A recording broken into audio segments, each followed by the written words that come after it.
Today we're going to have a look at our respiratory system or our breathing system. Now the first few parts that we're going to have a look at is the parts which have oxygen or air flowing through them. Now air will first go past the larynx. Now the larynx are also known as the voice box. When air passes across here, we are able to make sounds and talk. The air then moves into the trachea. This is also called the windpipe. This connects the mouth and the nose to the lungs. Now the trachea is made up of C-shaped cartilage rings that help keep the trachea open for air to pass through. So if these cartilage rings were not present, then the sides would collapse inwards when the air pressure inside the tubes drops, and then we will not be able to breathe further. Air then moves into the bronchus.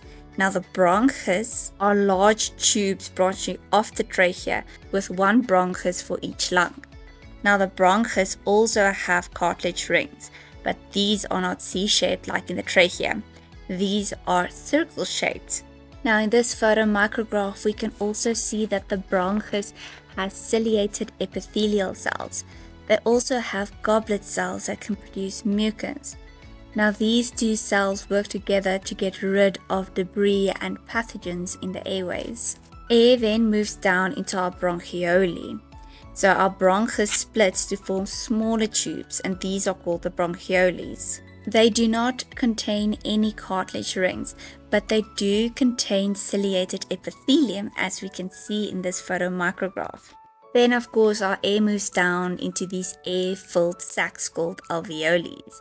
These are tiny sacs where gas exchange takes place.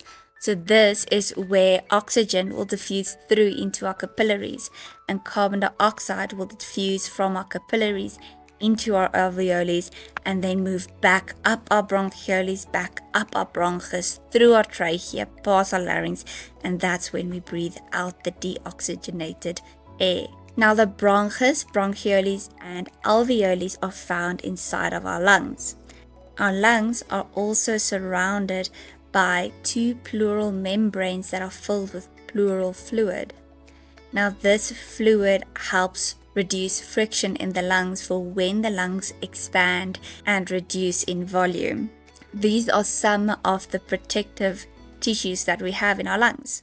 Another structure that helps the expansion of our lungs is our diaphragm. Now this is a sheet of connective tissue and muscle at the bottom of the thorax that helps change the volume of the thorax to allow inhalation and exhalation. So the diaphragm, when it's contracting, will move downwards. This will increase the volume of the thorax, decreasing the pressure and creating a type of vacuum. This will then force the lungs to expand and inhale air. Then we have some more protective tissues. We have our sternum, which forms the front part of the rib cage, which shields the lungs and also the heart from injury. It prevents direct impact damage to the delicate lung tissue. These also connect the ribs, helping to form a rigid but flexible thoracic cage. Now our ribs form the bony cage around the lungs and the heart, shielding them from physical injury as well. They also support breathing, so they move upwards and outwards during inhalation, increasing the thoracic cavity volume so the lungs can expand, just like the diaphragm. They can also move downwards and inwards during exhalation to help push air out. Now attached to these ribs are our intercostal muscles. Now we get internal and external intercostal muscles. This is because muscles are only able to pull on bone to move them and not push on bone. So when we inhale, our external intercostal muscles will contract. This pulls the ribs upwards and outwards, which then increases the thoracic cavity in volume. During exhalation, which we usually call quiet breathing, because it is a passive process, both our internal and external intercostal muscles will relax, decreasing the volume of our thoracic cavity and pushing air out of the lungs.